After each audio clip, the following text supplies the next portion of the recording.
Welcome to the Gay Buddhist Forum, where teachers from all schools of Buddhism offer their perspectives on the Dharma and its application in modern times, especially for LGBTQI audiences. These talks are offered freely to the world and made possible by appreciative listeners. If you would like to support our efforts to share the Dharma with underserved audiences, please visit gaybuddhist.org. There you can donate, find a list of upcoming speakers, or enjoy many hundreds of these recorded talks dating back to 1996.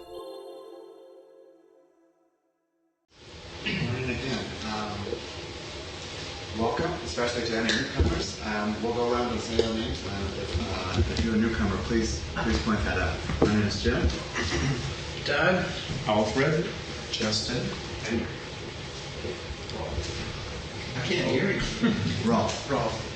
Michael. Clint. John. Jack. Mark. Don. We've missed George.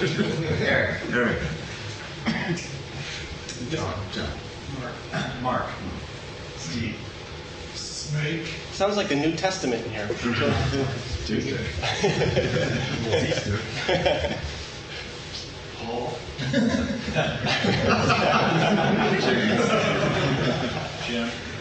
Jim. Matthew.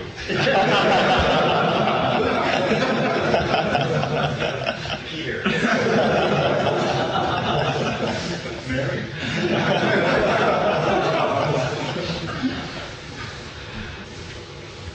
Wade. Greg. Wade.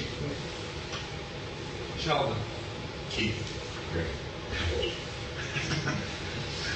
Richard Francis. And anyone here for the first time?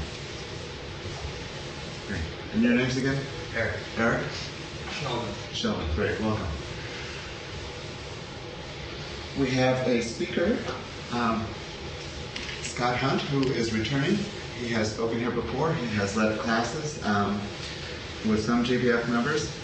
He has been a student of Buddhism for 21 years, specializing in Tibetan Buddhism for the past 12 or so. I will let him give his teacher's name, which is a name I can't pronounce, but he will be hosting a day on June 2nd, I believe, in Dolores Park, a Change Your Mind Day, and it will be simultaneous with other festivities around the country in 20 different locations with different teachers from different traditions. And he has an article coming out in the 10th anniversary of Tricycle on Buddhism in America. And he has a new book coming out in January on peace. So welcome, Scott. Thank you. Thank you. Yeah, the Change Your Mind Days, something is sponsored by Tricycle Magazine. I don't know, has anybody been to one of their events? Well, this year it's gotten quite big, and I don't know how I got roped into emceeing. I was supposed to just present some. So in 20 different cities, they're going to have about 20 different speakers in each event. The thought is getting people together and getting the message out that you can, in fact, change the way you perceive the world and change your mind and have a good time in the process. There'll be a lot of musicians and poets. So our local event is in Dolores Park. But if it's no good, don't blame me. I just got roped into it. What day of the week is that? It's a weekend, so it should be a Saturday. Is it a Sunday? Saturday or Sunday. Yeah, Saturday or Sunday.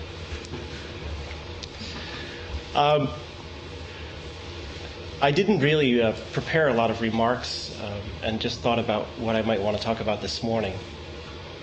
Having said that, I remember years ago seeing a psychiatrist friend of mine, and I would go in and sit down and say, I don't really have anything to say today. And he'd say, oh no. It would just sort of come out. But what I intend to do is just make a few remarks and then let's talk. Let's have a discussion. I think that's the best way to do it. My teacher's name, by the way, is His Holiness Minderling Trinchen Rinpoche. He is considered the highest living yogi in the Tibetan schools. He's very close with the Dalai Lama, and because of his wisdom, I'm able to pass some things along here today. Okay, so today's Easter, or tax day. So the two obvious topics are about Christ rising from the dead, which is, I think, the ultimate symbol of optimism, or it's about taxé, which is the loss of money, and impermanence. We have two great topics, but I hate talking about money, so let's talk about the idea of Easter.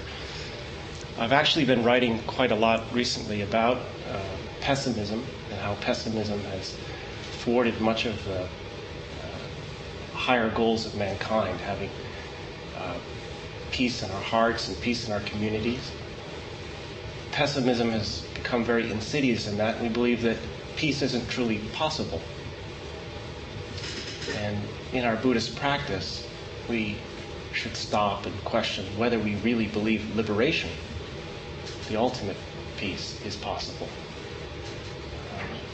I think most of us still harbor things from our Christian past, just from this culture. It talks about prophecies of doom and the innate badness of man.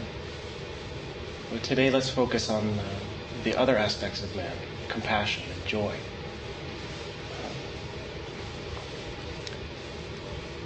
For many millions of people around the world today, Christianity is, of course, the best path, and they're celebrating this joyous event. For me personally, Buddhism is the correct path. It is the path, for me, of true liberation.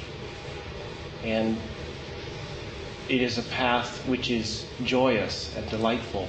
And one thing I wanted to say first off this morning is that if you're undertaking a practice and you don't feel joy, then you should probably stop. If you find that you're viewing the Four Noble Truths, that there is suffering in life, the first noble truth, that life is suffering, if you're viewing that from a pessimistic standpoint, or if you're feeling sad in your practice, or it's too hard and meditation is so hard and sitting is so hard, then stop. Because liberation, the Buddhist path, is about joy.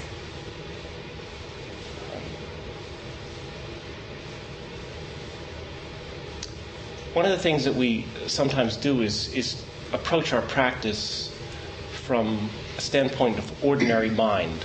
We use our ordinary conceptualizations.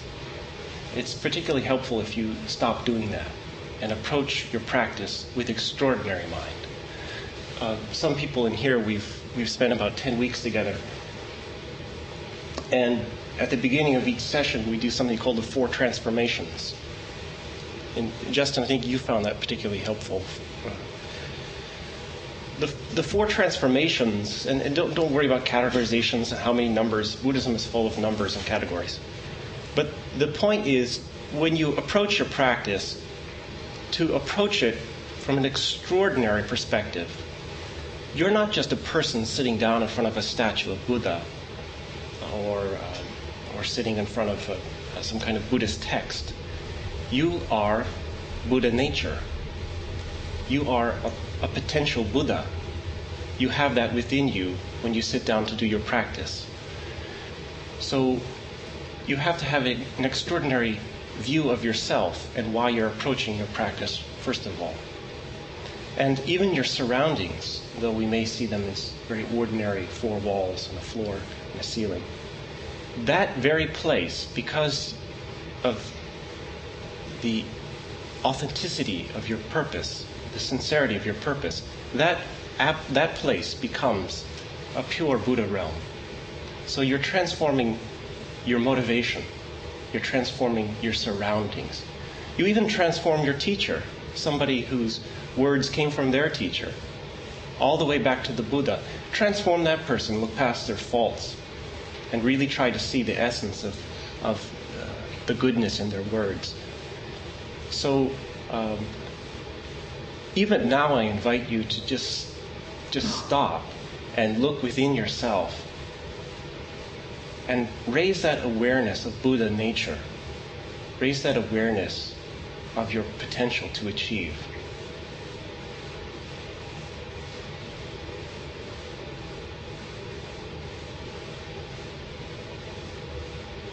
I think when you feel that, you can feel that sudden joy, that sudden lightness.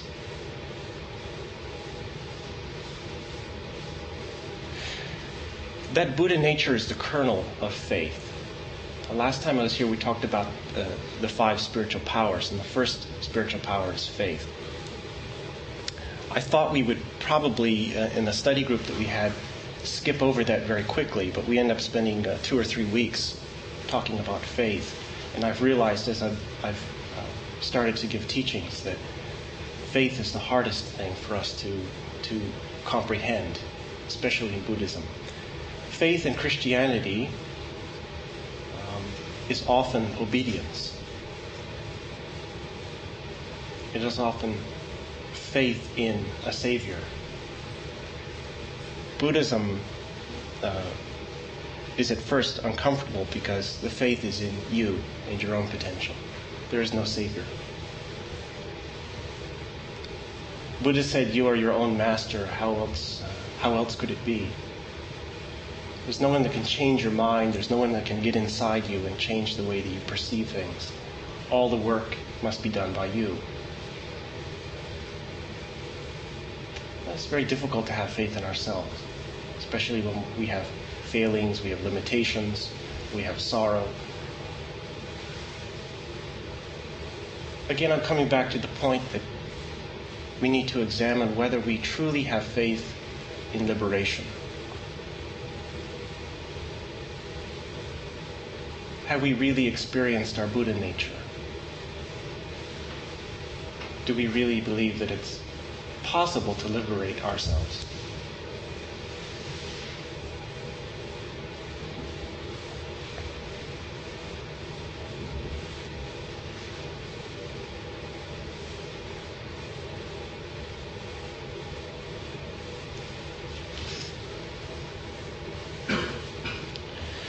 Last time I was here, I mentioned that when you develop faith and you fail to take any action on the faith, it's like being in a burning building and seeing the exit but failing to go outside of the exit. And somebody said to me that, well, they don't like that analogy at all because it makes Buddhism, it takes the delight and the wonderment and the curiosity out of Buddhism. And I think they're correct.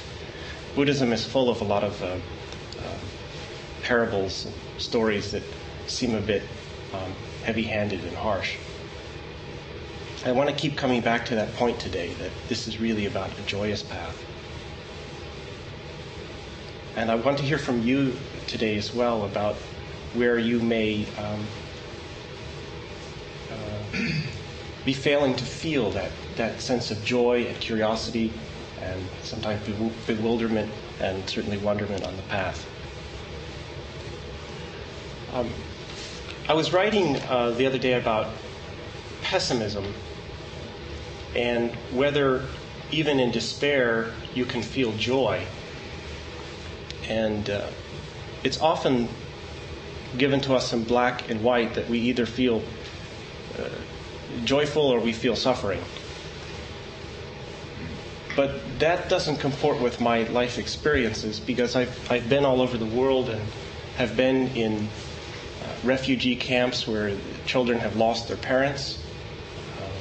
They've seen their parents killed, and yet the children continue to play. I've stopped by the sides of the roads in India and sat with lepers and had lunch with them. They have no fingers and just stubs for feet and festering wounds, and yet we manage to laugh and share and have a good time together. The same thing is true. I've met victims who lost their legs and they stepped on landmines in Cambodia. And again, we were able to share and laugh. I guess my point is here that it's within all of us to go back to the Buddha nature and to pull that joy out and to face suffering, even when we're having challenges and adversity, and feel that joy.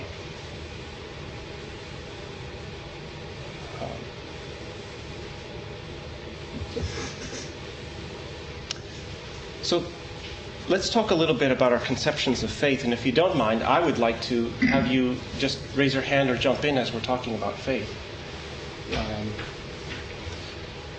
Last time when I was here, I talked about faith and how it said that it's hard to meet a teacher in this life that you connect with, and it's harder still to meet the Buddha, but it's the hardest thing of all to have true faith in the teachings. So we know that it doesn't come easily. And the importance, I think, is captured in Dilgo Khyentse saying that if you have practice without faith in yourself, without true self-confidence, rightly understood, it's like sitting in a cave that faces north, waiting for the sun to pour in. It just won't happen. So let's talk about what proper faith is. For some of you, this is repetitious, but just keep your mind open and maybe there'll be something new in it. We're trying to position our faith between cynicism and doubt, which we don't want, and blind faith, which we also don't want. If we have blind faith following the teachings or a teacher, we are giving up our Buddha nature. We are giving up our own mastery of our lives and our faculties. So when you read about all the abuses that happen in different sanghas, etc., the people have really come to the teacher and they've thought, boy, he looks a certain way, or isn't he exotic from the East, or doesn't he have interesting command of different foreign words, etc. And they forget that they are the object of their own veneration. They forget that they are the Buddha nature, that they are trying to become the Buddha. And the teacher is only a teacher because that student says so. You teach me now. You're my teacher. So we can't have a blind faith in anything. We have to have proper investigation. The Dalai Lama tells us over and over again, even the words of Buddha are not true until you investigate them and make them true. Until you bring things home. Until you really know in your heart that something is true, it's not so. The other, of course, wrong type of faith is this cynicism, and it's intellectualizing everything in the Dharma. It is, for example, in the debate of King Milinda, I think we talked about this before. In the debate of King Milinda, someone approached the Buddha and said, okay, I think I want to follow you. You're resplendent. You give off a certain kind of light, and you're a wonderful teacher. But I have some questions first. And if you can answer these questions, then I'll follow you. I want to know, is the world eternal? Is the world not eternal? Does the Tathagata, which is Buddha, exist after death? Does he not exist? Is the soul the same as the body? Is the body one thing and the soul another? And these questions went on and on for a time. And it said that the Buddha gave no reply whatsoever to the questioner. Because the Buddhas don't waste words on unnecessary things. There's also another story of the 14 unanswered questions, where a disciple was asking Buddha all these questions, and he picked up a handful of leaves, and he said, now tell me, are there more leaves in my hand or more leaves on the tree? And they all said, well, of course, there are more leaves on the tree. And the Buddha said, well, so it is with the answers that I can give you. There are more answers out there. There are more answers that I know than I can actually give to you. So again, that works, that we have to discover those answers. Someone can't give those to us. One of the main problems of having either kinds of improper faith is that the ego plays tricks on us. And on the one hand, if we have blind faith towards a teacher, we're just creating all kinds of stories, all kinds of scenarios about this exotic teacher from the East, this exotic teachings. And look, I have these wonderful mala, and I sit a certain way, and I wear a certain type of clothing, and I have a certain type of Buddha, etc., etc.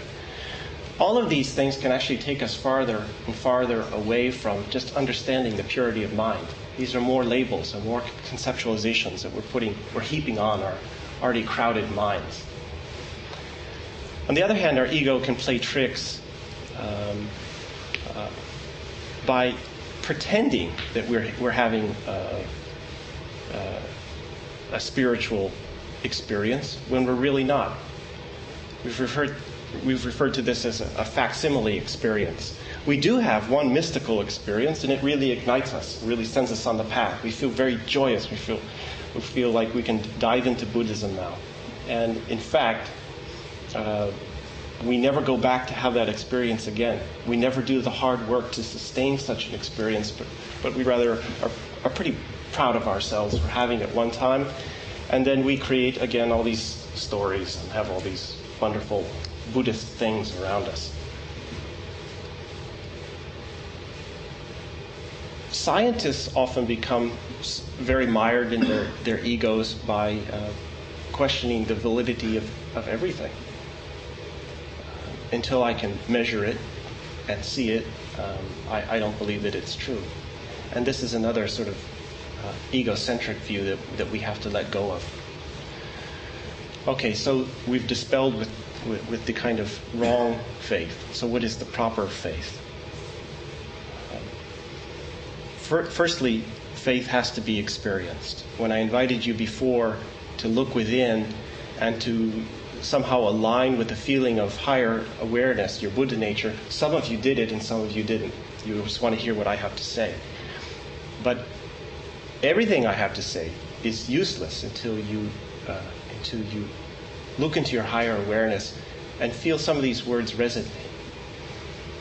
Some of these words resonate with the truth that you're discovering in you at this very moment. So, Buddha nature, what is it?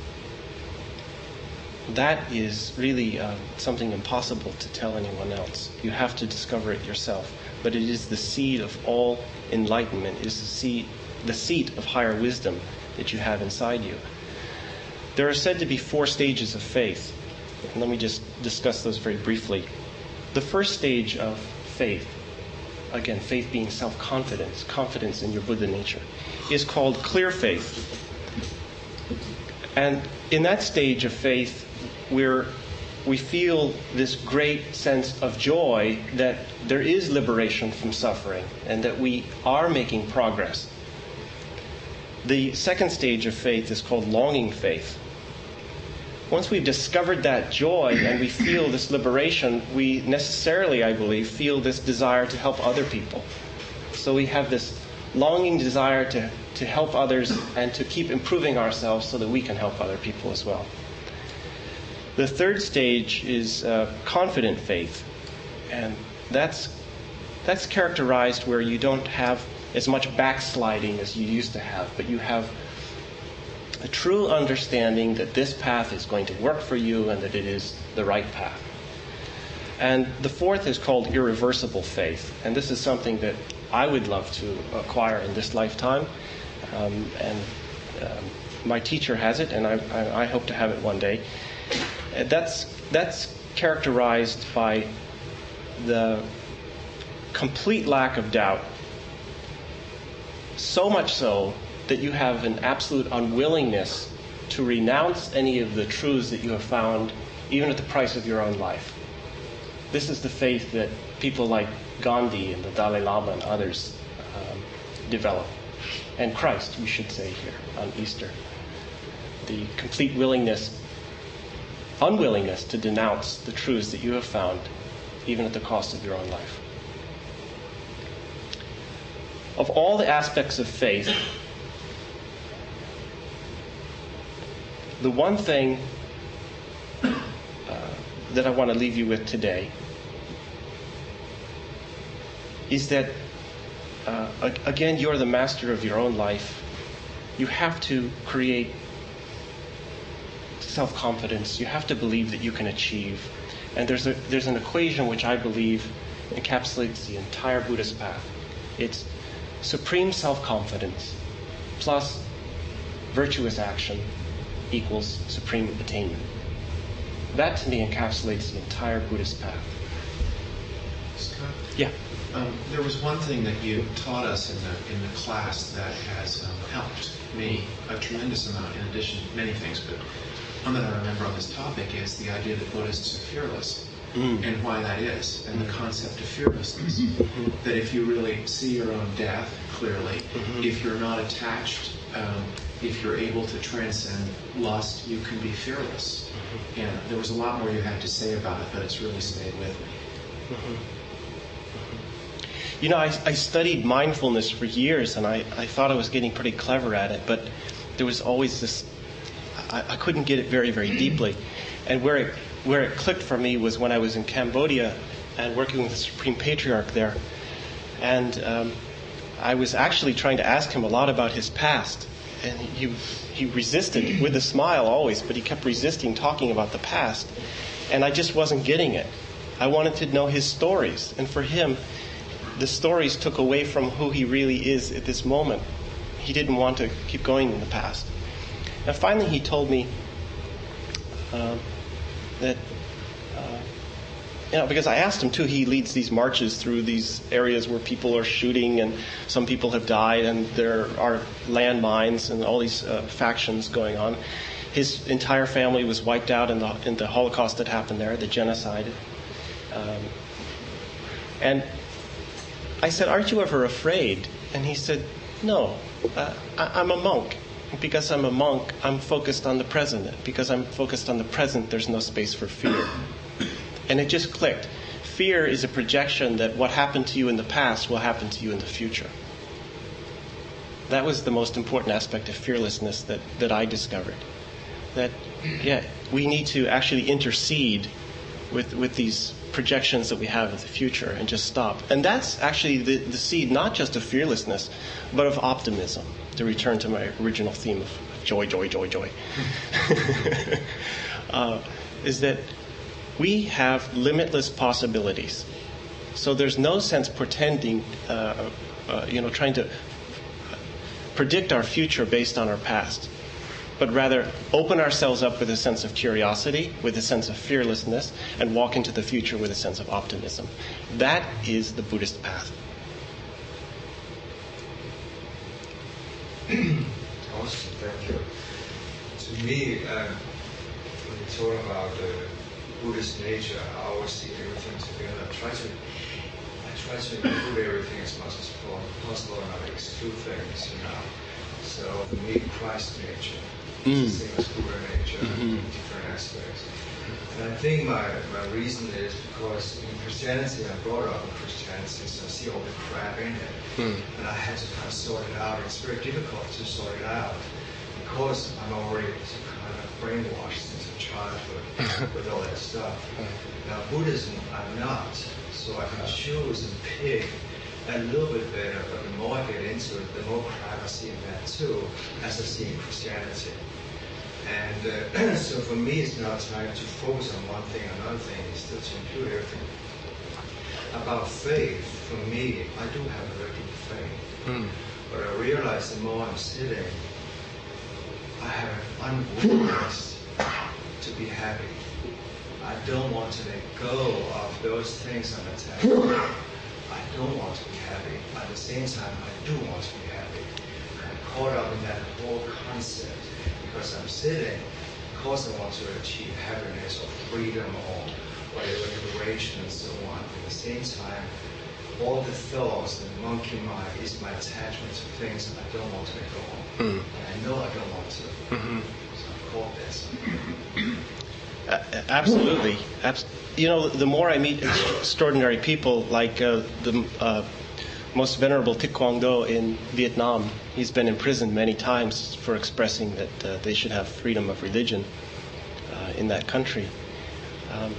And he is always laughing and telling me these horrible stories about torture and other things, and he's laughing. And I said, "Well, how did the guards treat you when you were in prison?" And he said, "Well, at first they were very suspect of me because I was always laughing at them. And they would yell at me, and give me the Communist Party line and blah, blah, blah." And he said, "But what do you want me to do? Weep? I won't weep. I'm a Buddhist.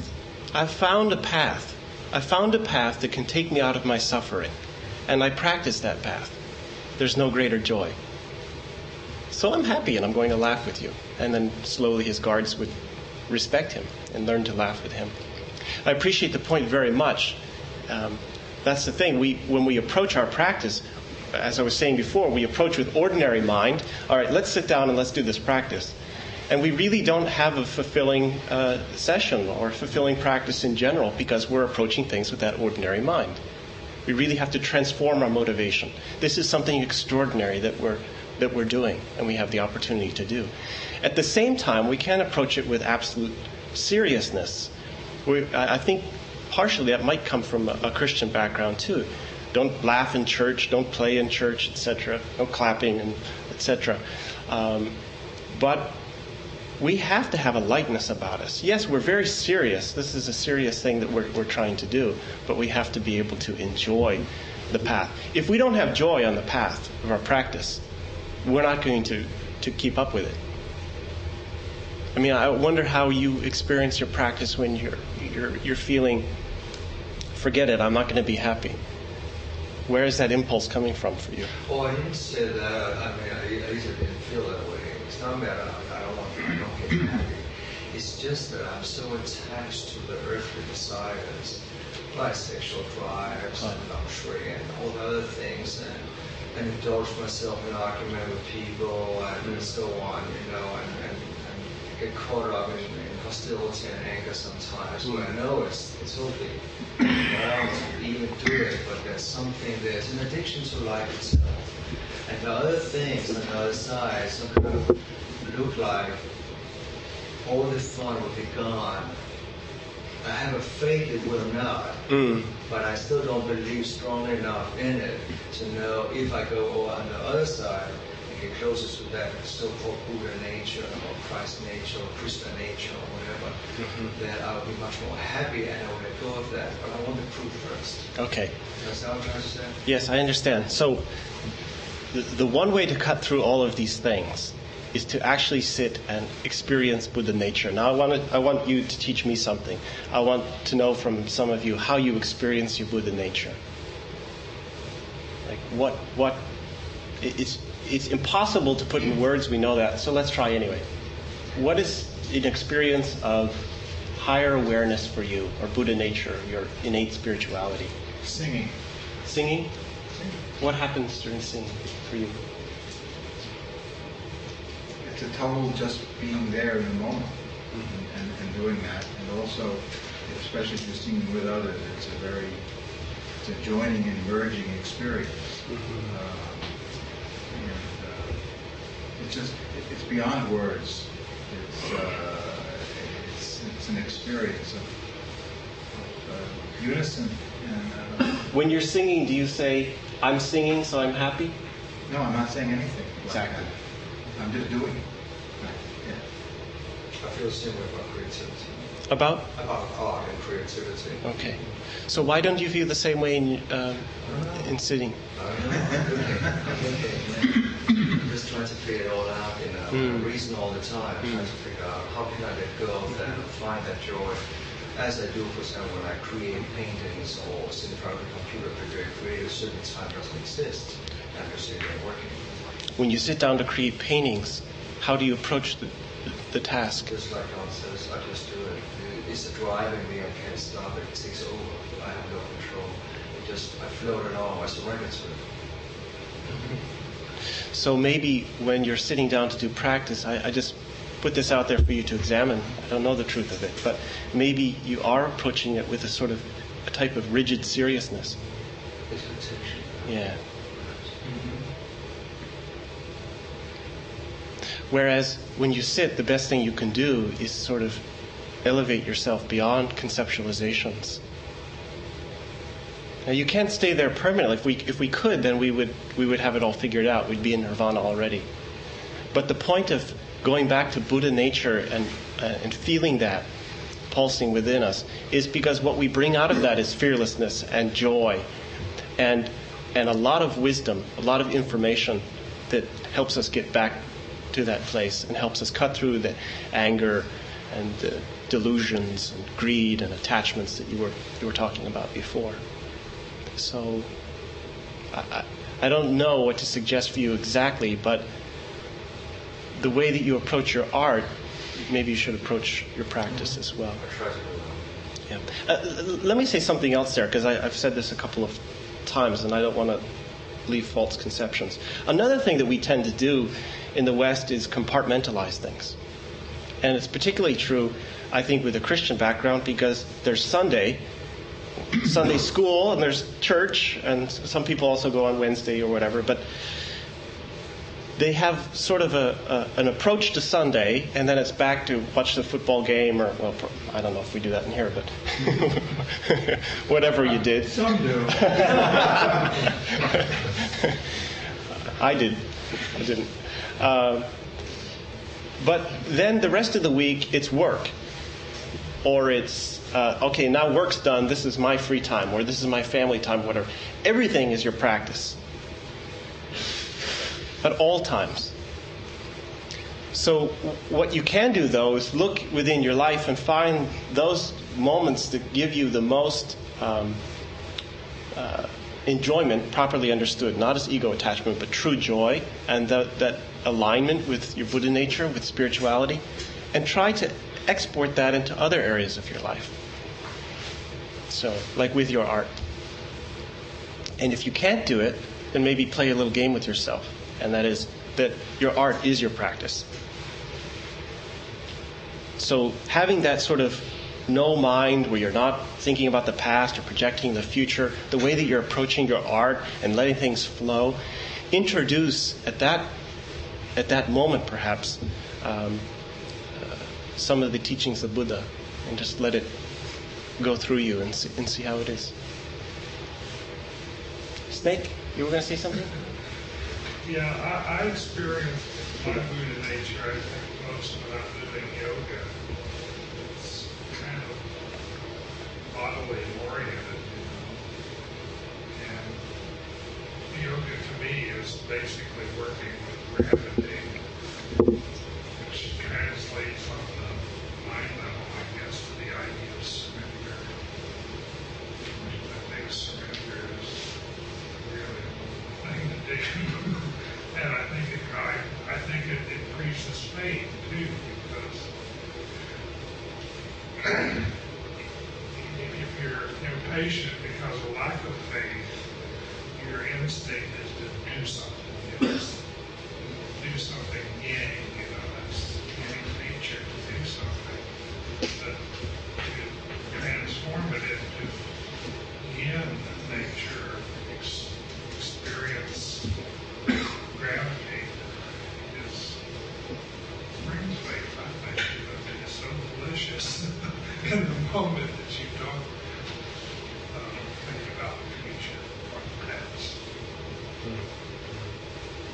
How do you know it's Buddha nature you're experiencing? If I say it is, it is. That's the authority.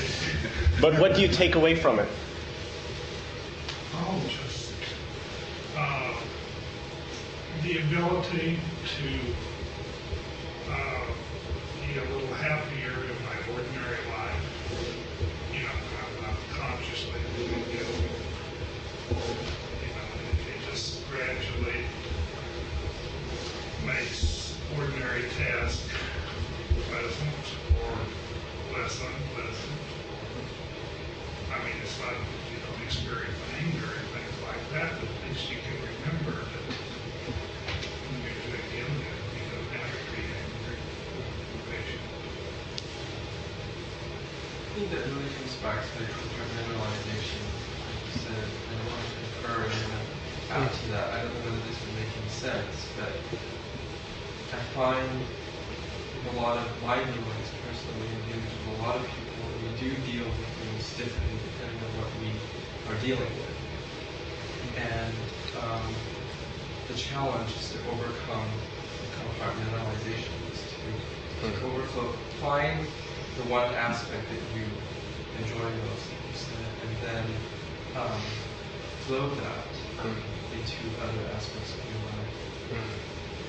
But one of the thoughts that I had was the length of time you've had to deal with certain compartments of your life. For instance, with religion and Christianity, if you started when you were young, a lot of it is ingrained, a lot of it is routine, a lot of it is the way you see things. And experiencing the true joy that you're talking about now at a later stage in life, it's hard to then take that and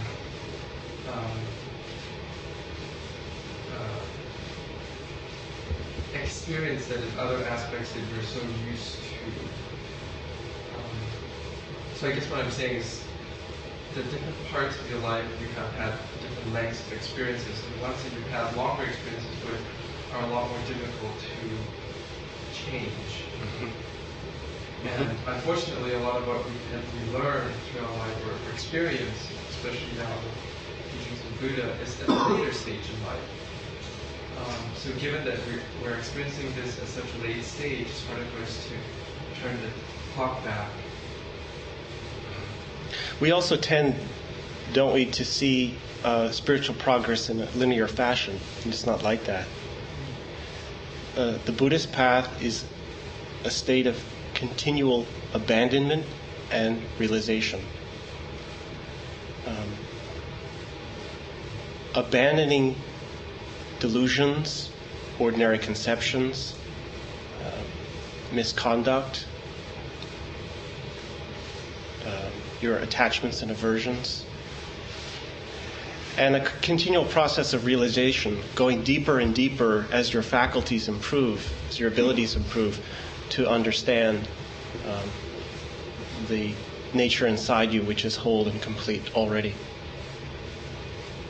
So it's not, we can look at our lives and say, look, we've spent 3/4 of it in these delusions, and now I just need to abandon that, shed those clothes, put on some Buddhist clothes, and off I go. And it's never going to be like that. And in fact,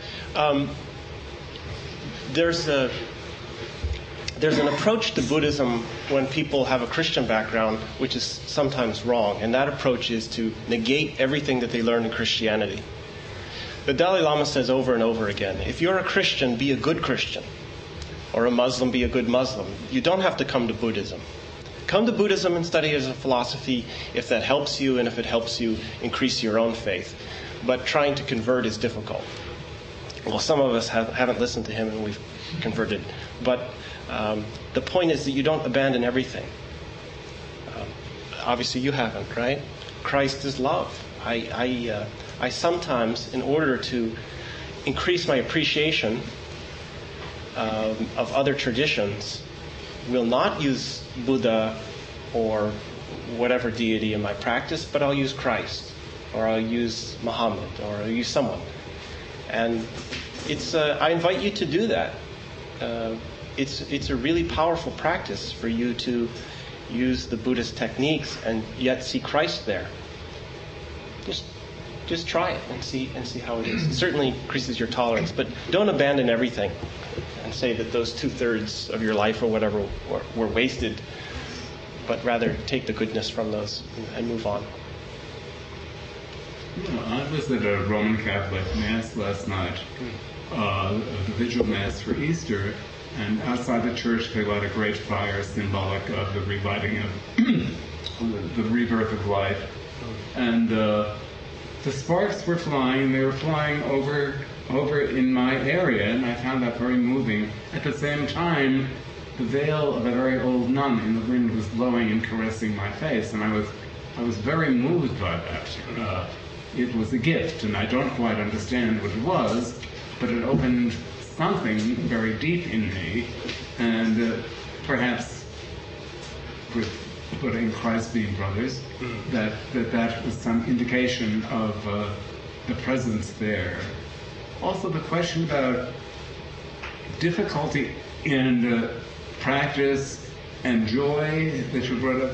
I mean, isn't it possible to have joy in difficulty and to try and find the joy in the difficulty? Absolutely. And to continue? Yeah, I didn't do very well at making that point, but I tried to. Yeah, I was trying to suggest that as well. Absolutely. Yeah, you can have adversity, you can have suffering, and yet have periods of joy. One of these things that, I don't know, Justin, maybe you can tell us if this is common, I don't know, but sometimes when people are faced with absolutely hopeless situation and they've been trying to control everything and they've been resisting, putting up a great fight, they just come to this point where they seem to snap and they just start laughing. And you say, why are you laughing? And they say, well, this is totally pathetic. I can't do anything more about it. And it's in that type of releasing and letting go that peace starts to flood back in.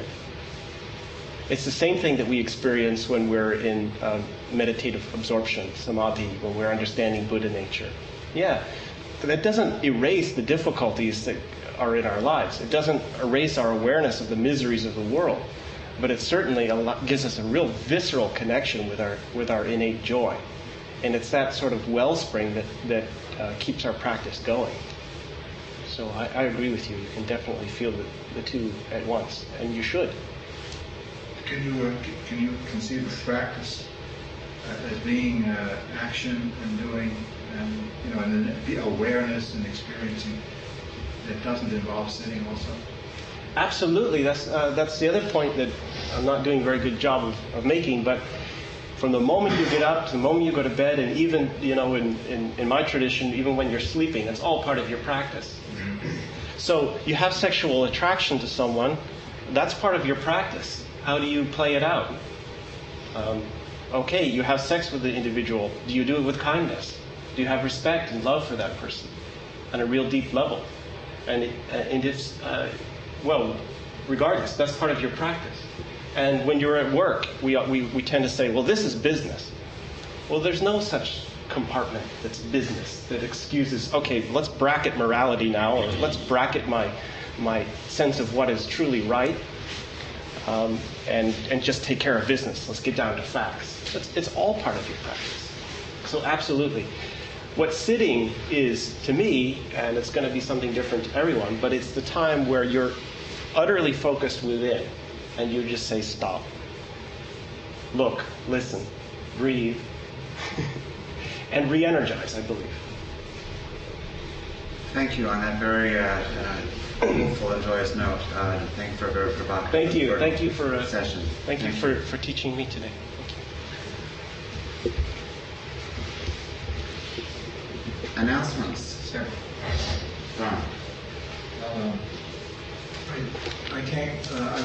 I was able to receive some books today from two members, which will be sent to Buddhist prisoners. And I just want to let everybody know that you can continue to do that. The best way is to call me, and just to make sure when I'm coming and you're coming here. I mean, that's one of the ways to do it. There are other ways that I was thinking about. But anyway, it's a wonderful thing to be able to send these books, and they're amazingly how they're received. I don't want to go. I got a letter from a man whose letter is in the latest newsletter. Is Joseph Urbaniak, and he wanted. This is from Michael. I have to give it to you, Michael. Just a short note. He just wanted to say how meaningful the issue before the last was, and how much his group of 20 prisoners have been discussing it. And I just think that's very meaningful. The transcription of the talk here, and I don't remember who that was now, but whatever. So that these things are very important. The other is two people have let me know that they would be interested in coming to a workshop on writing to prisoners. That's a very important part of this as well. And I'm just hoping maybe there'll be some others as well who will let me know, because what we'll probably do is just have a meeting afterwards, after this meeting for an hour to go over the techniques and the problems and the issues of what's involved, and then maybe some support meetings after that, because I think it's a real challenge to practice. And the third thing is, I'm going to be, the East Bay Gay Men's Chorus is having a concert next weekend in Oakland. They're having one on the 21st, but we wouldn't want to go to that because they're going to go to the potluck. So on the 22nd there's one in Oakland, and I hope I have information outside. I'll be glad to give you that, and some tickets and everything else. I'll make this quick. As Don said, we're bringing back the GBF potluck because there are a lot of it's a nice social way to get to know the people in the Sangha and get to bring it down a little deeper. I have flyers outside giving the addresses and the dates and all that stuff. So take it if you're interested. The current newsletter, I want to thank Mike and Greg. They did a wonderful job on it. It has one area which we'll go into, except we need volunteers in order to keep this thing going. If you enjoy what's going on here, it's because of the work of a number of different people. There's a short article listing areas we need volunteers. Please look at it and call the number if you're interested. It's a way to deepen your practice and get more into the Sangha. And I'm going to speak in a personal request. I need somebody who can design web pages. So if you can do that, I'd be interested in maybe talking business with you. Martin. And yes, I'm your host today. We didn't introduce ourselves, please. I don't know if there's any newcomers today. We did. Yes, we did. We did. You were still out. I was out. And are they? Yeah. Wonderful. Welcome. There's a mailing list there that you can put your name to and you will receive. As you saw, this is not a made of pictures, so you can talk to anybody here. And I would like to please remind those who already know about this that there are refreshments, and you should wash your cup afterwards and be thoughtful about your donations for this summer and what it does. Let's be generous and keep this thing going. You? Thank you. I say on that point, this is a really lovely group of people. It's very palpable. You can feel the seriousness, and I really enjoy coming here. So, thank you. Come again. And if we can ask everyone to put what you're sitting on in the corner, we've done a Donna Bowl, the mailing list, the potluck party. I think that's it. Well, we do request, if you can afford it, a $5 minimum donation to Donna Bowl. If you can't afford it, whatever you can. Go, please. I actually met with my accountant yesterday. You can deduct your donation if you write checks out. Just, well, why not? For next year. Next year. You'll be there. Ralph, would you like to lead us in a closing dedication? No, I'd like Justin to do it. All right, thank you. By the merit and truth of these practices, may all beings be free from suffering and the causes of suffering. May all beings know happiness and the causes of happiness. May all beings be connected to the joy that is beyond clinging and aversion. And may we all live believing in the equality of all that lives.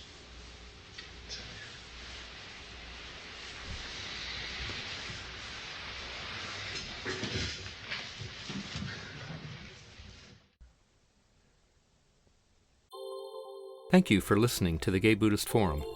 If you would like to hear several new talks per month and be notified of upcoming speakers so you can participate live, please subscribe to this podcast, like us on Facebook, and join our mailing list by visiting gaybuddhist.org.